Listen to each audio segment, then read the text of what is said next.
Assalamualaikum warahmatullahi wabarakatuh.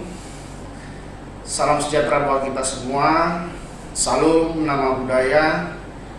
Om Santiastu. Salam kebajikan, salam kebaikan.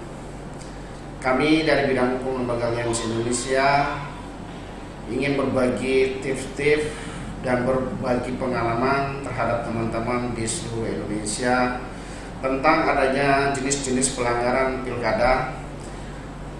Di situ biasanya pelanggaran ada 4 jenis. Yang pertama adalah pelanggaran pidana masalah pemilihan. Yang kedua ada pelanggaran hukum lainnya. Yang ketiga adalah pelanggaran administrasi. Dan yang keempat adalah pelanggaran kode etik penyelenggara pemilu. Yang pertama kita bahas adalah masalah pelanggaran tentang pidana pemilu. Pidana pelanggaran tentang pemilihan sering terjadi di situ yang disalahgunakan oleh pihak-pihak ataupun oknum-oknum, baik itu dari tingkat TPS, KPPS ataupun hal-hal yang lainnya. Contoh, pada saat melakukan pemilihan, penghitungan suara ataupun sebelum terjadinya suatu pemungutan, biasanya itu setiap TPS menghitung jumlah kertas suara berdasarkan DPT yang ada, daftar pemilihan tetap. Namun kadang-kadang kurang transparannya daripada ketua KPPS menjelaskan sisa suaranya berapa, yang pemilihnya berapa, sehingga sisa-sisa suara inilah yang sering dimumpankan oleh oknum-oknum tertentu. Jadi kepada teman-teman dan rekan-rekan, kalau kita sebagai alat kontrol sosial, kita sebagai pengawas independen mencermati dan mensikapi tentang pemilihan kepala daerah itu titik sangat paling rawan. Itu yang pertama. Yang kedua, masalah pelanggaran daripada hukum lainnya itu bermacam-macam dari suatu proses, awalnya dari kampanye, awalnya mulai pemilihan. Jadi terkadang ada oknum-oknum tertentu atau teman-teman yang lain, biasanya setiap paslon itu mengadakan kampanye hitam. Kampanye hitam itu dalam arti kata biasanya yang sering terjadi H-1, besoknya mau pemilihan, malamnya sekitar pukul 10 dan 11 dan 12 dan sampai esok harinya itu sering terjadi melakukan suatu transaksi yang lainnya, seperti tim sukses turun door to door, rumah ke rumah, ya, piece to piece, ketemu dengan seorang pemilih dengan memberikan upah ataupun ada kesepakatan masalah tentang suatu kejahatan untuk menarik dan memilih dengan nomor urut tertentu daripada pemilihan kepala daerah itu sendiri.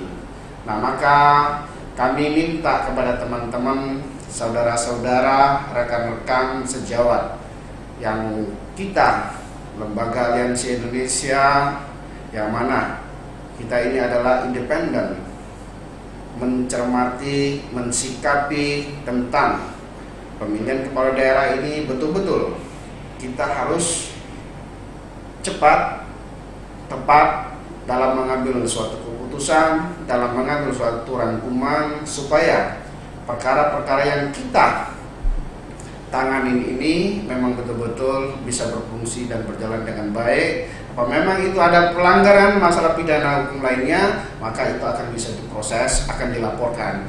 Biasanya itu di bagian Hukumdu yang tergabung dari Panwaslu, Kejaksaan dan Kepolisian.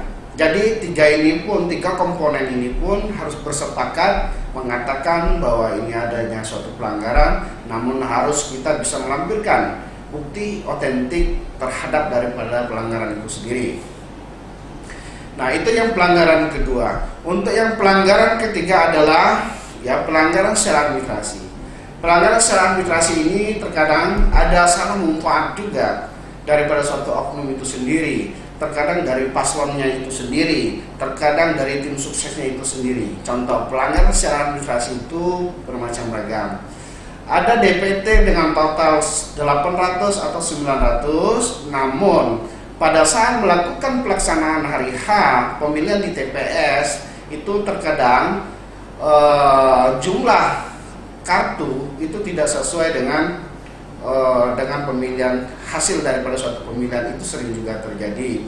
Atau pemilihan kesalahan secara administrasi juga banyak juga, mungkin di tingkat dari suatu proses dari TPS itu sendiri atau dari pemilih itu sendiri, terkadang mereka tidak mempunyai identitas, tempat tinggal, KTP, tahu-tahu itu ada sekumpulan orang atau lebih dari satu orang, bisa dikatakan sekumpulan orang, bisa 4 orang, 5 orang, bisa 10 orang, dengan secara bersama-sama datang ke TPS untuk meminta hak suara. Sedangkan di situ di dalam DPT mereka tidak punya.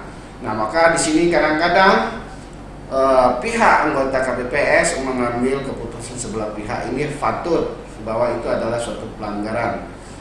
Terkadang juga kenapa pelanggaran secara administrasi juga itu banyak disalahgunakan oleh pihak-pihak KPPS itu sendiri setelah terjadinya suatu penghitungan suara pada saat kesepakatan, kemufakatan antara saksi A dengan B ataupun saksi C, maka di situ kita terkadang ada suatu kelalaian daripada saksi itu sendiri.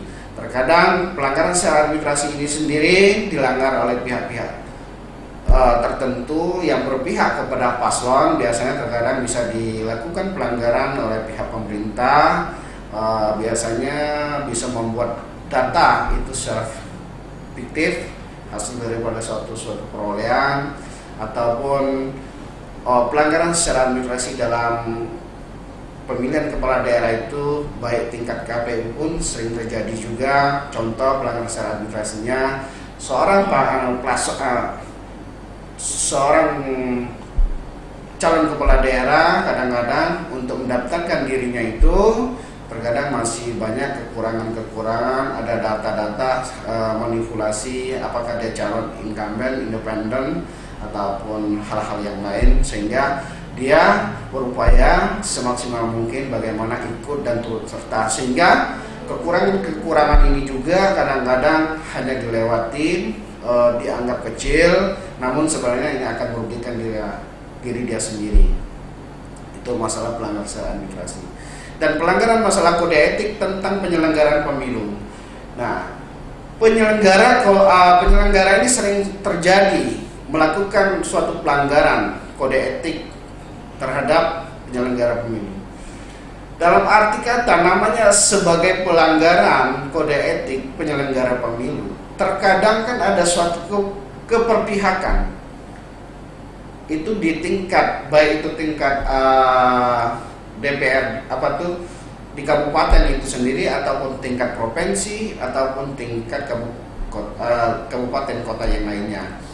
Contoh, pelanggaran daripada suatu penyelenggara pemilu itu bermacam ragam. Contoh, ada seorang calon kepala daerah yang menyalonkan daripada incumbent ataupun independen. Di situ tidak adanya suatu tingkat profesional daripada suatu penyelenggara, sehingga contoh dia menyalahgunakan wewenang dia sebagai komisioner ataupun hal-hal yang lainnya, baik itu secara kelengkapan secara administrasinya ataupun tidak, sehingga pihak-pihak komisioner ataupun sebagai penyelenggara daripada pemilu, penyelenggara sebagai pemilihan kepala daerah, yang sering terjadi biasanya banyak sekali yang tidak masyarakat ketahui, pahami. Kadang-kadang kepala komisioner atau ketua komisioner itu merasa bahwa dia adalah mempunyai suatu kewenangan yang mengatakan sah atau tidak, gugur atau tidak, sehingga kadang-kadang dia menganggap itu enteng sekali. Sehingga saya minta kepada rekan-rekan dan teman-teman harus betul-betul kita sikapi dengan secara profesional, karena kita sebagai lembaga Aliansi Indonesia sebagai pengawas dalam pelaksanaan pilkada itu sendiri.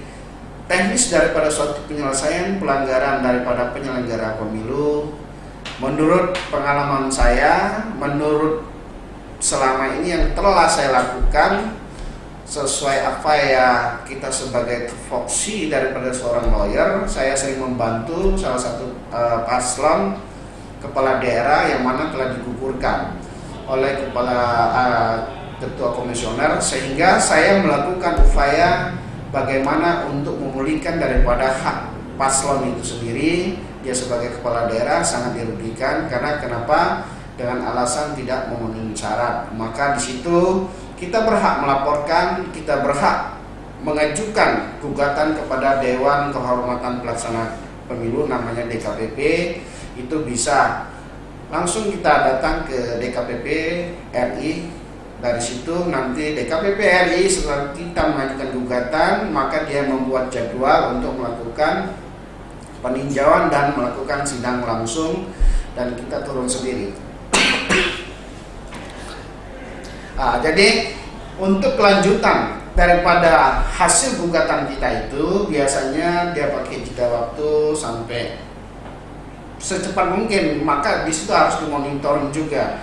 Jadi setelah kita melakukan membantu salah satu paslon yang digugurkan oleh komisioner dengan alasan tidak lengkap secara administrasi, kita gugat ke Dewan Pelaksana, Dewan Kehormatan Pemilu. Apabila gugatan Anda telah masuk ke DKPP, maka Anda harus kuat dan Anda harus konsentrasi untuk monitoring dalam gugatan Anda itu. Kalau tidak, maka biasanya berdasarkan pengalaman saya, Dewan Kehormatan Pemilu itu sering juga lalai. Kenapa dia lalai? Mungkin kita nggak bisa seuzon juga, karena sering terjadi. Karena saya 2 kali selama pemilihan 2018 yang lewat, saya pegang kepala daerah. Jadi di situ, walaupun kita dikabulkan tuntutan gugatan kita tadi, biasanya sudah sangat mepet sekali di Dewan Kehormatan Pelaksana Pemilu itu, maka dia berhak, seorang komisioner itu diberikan sanksi oleh hasil keputusan, hasil gugatan daripada pelaksana Dewan Pemilu sendiri.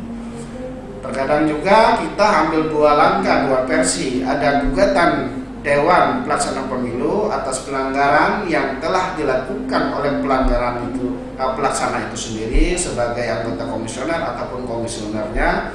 Kita menuntut hak melakukan suatu pemulihan ataupun hal-hal yang lainnya. Dan yang kedua, langkah keduanya kita harus petun. Petun itu kenapa? Kita menggugurkan daripada hasil yang telah diputuskan oleh komisioner itu, supaya untuk agar dapat memulihkan hak-hak daripada yang telah digugurkan. Jadi seorang peserta pilkada atau salah satu paslon yang dirugikan oleh komisioner, ada banyak langkah untuk mencari suatu keadilan, untuk mencari hak-hakmu, untuk mengembalikan hak-hakmu sebagai warga negara yang berhak untuk dipilih dan berhak untuk memilih. Saya kira hanya itu pada teman-teman. Mungkin apabila ada suatu kekeliruan ataupun kekurangan, itu adalah saya sebagai manusia biasa. Mungkin kalaupun itu ada lebih, dengan adanya kelebihan ataupun wawasan kita, ataupun itu adalah semuanya atas dasar daripada suatu pengalaman. Apabila ada suatu kebenaran, semuanya itu hanya atas izin Allah. Saya akhiri, terima kasih. Wassalamualaikum warahmatullahi wabarakatuh.